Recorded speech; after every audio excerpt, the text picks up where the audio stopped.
What's up, guys? I am here doing a Red Dead 2 benchmark. So we plan on doing a little series on this.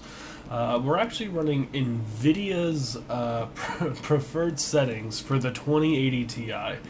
As you can see, they've really reduced quite a bit here. We're not running Ultra on anything or anything really super crazy.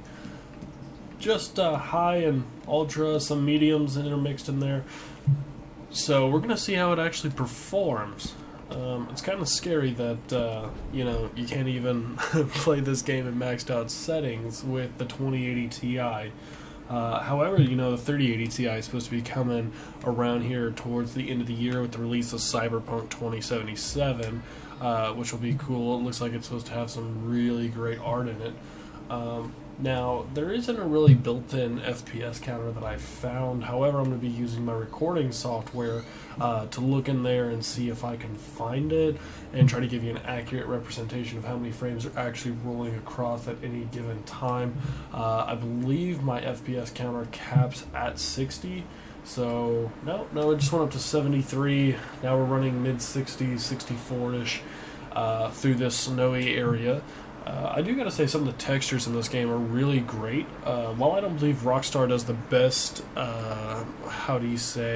character models, maybe, I do believe they get textures down really well, as well as they focus on the ambient surroundings, and do a quite tremendous job with that. So I'll give them a thumbs up there. Right there we were running 65 FPS, upwards of 67 now, almost to 70. Yeah, we hit 70, back down in mid-60s, upper 60s, which is quite cool considering all the fog that it's loading in and everything it's having to render. I noticed that they put our anisotropic filtering, hopefully I said that correctly, times 16, so they really want things to look smooth and detailed and not have any issues.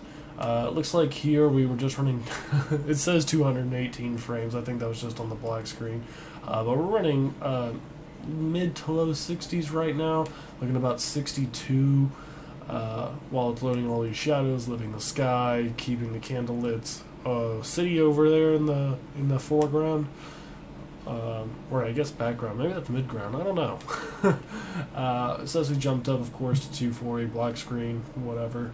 But I think this is about to take us into our realistic demo where it actually shows us going through a town, and then it'll show us robbing someone and then trying to get away from that, which I think is the best representation of what we'll actually see. I think this is more of just an example of whenever stuff's flashing by or they're doing cutscenes, because they render those with your engine.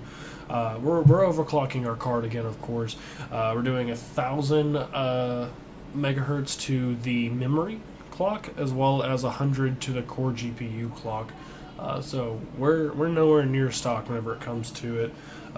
Temperatures are going to be stable, of course, but it's really quite insane. Now we're actually in game, and it looks like we're running about 70 FPS. We're stuck right on 69 through 71, really reliably. So I can't complain about that at all. I gotta say, this game's just beautiful. I mean, look at the textures on the clothing, look at the textures on the door. I mean, sounds great, everything. It looks truly beautiful. We're running through the city. It looks like it dropped down to 55 there for a second. Wow, he just murked that cop. So it looks like on the horse here, we're running mid-50s. Let's see. Oh, nope, we're back up to 60 now. So not horrible.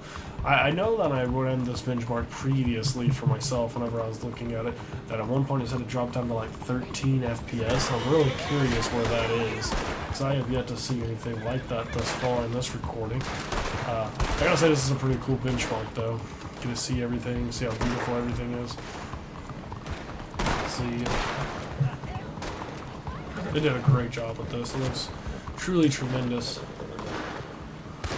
But yeah, this is pretty much the only game that I use that actually has, Nvidia settings on it and not higher than that, because Nvidia doesn't account for overclocks or anything like that.